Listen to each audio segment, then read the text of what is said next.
Okay, YouTube, today I'm going to introduce you to my 2001 Volvo V40, American spec, obviously. I'm recording from Vermont.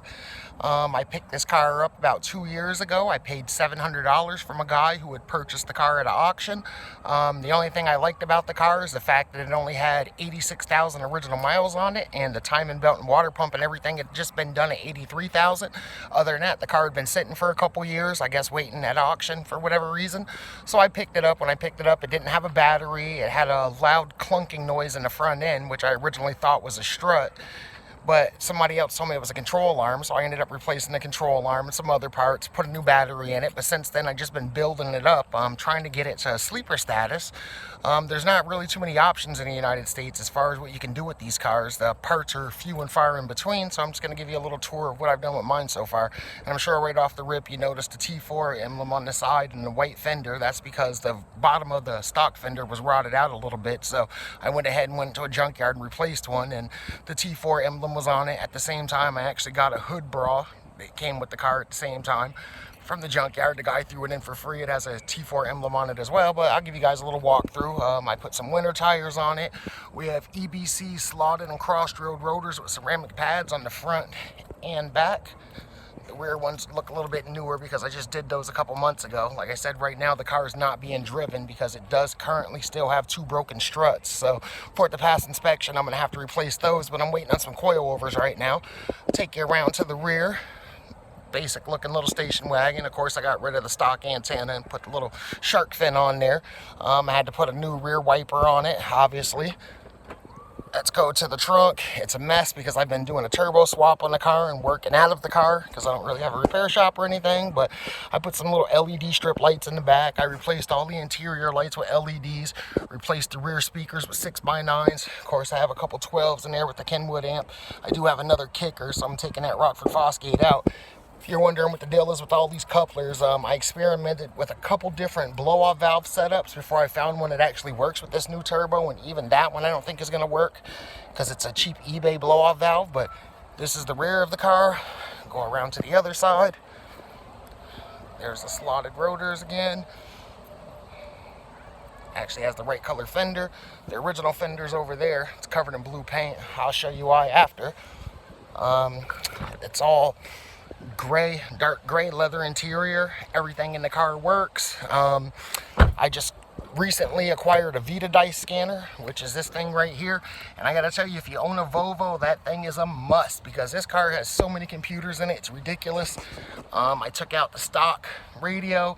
I put in a touchscreen well, it's not DVD player, it's a media player, little cheap eBay thing with the backup camera on it, but it serves its purpose.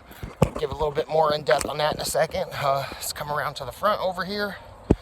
Now for the engine bay. And before I hear any comments about the paint on there, it is 2000 degree VHT paint, and I'm not quite done with it yet. I just wanted to dress it up a little bit. So of course I have another cheap eBay blow-off valve over here, but it does currently work at least up to 10 psi, and then it starts to leak. My goal is eventually get a real gritty one, but until then I have a little short ram filter on there. I've replaced all the vacuum lines with silicone hose, of course.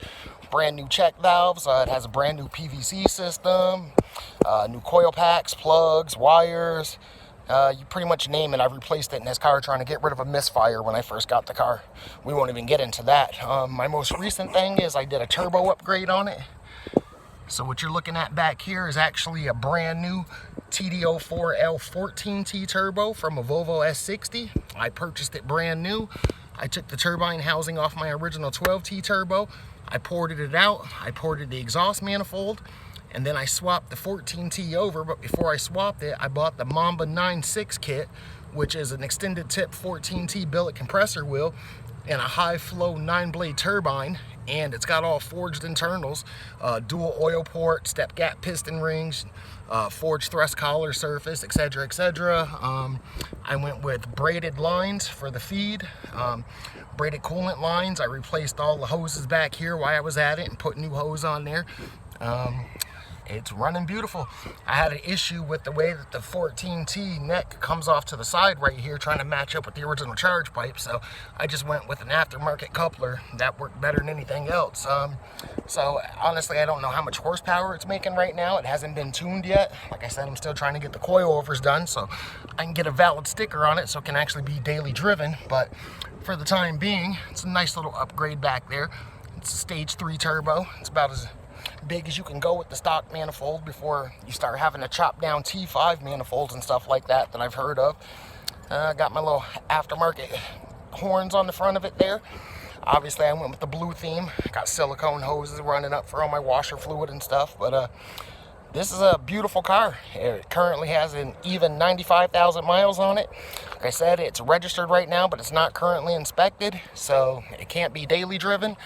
I'll go ahead and drop the hood just to show you the little bra I was talking about.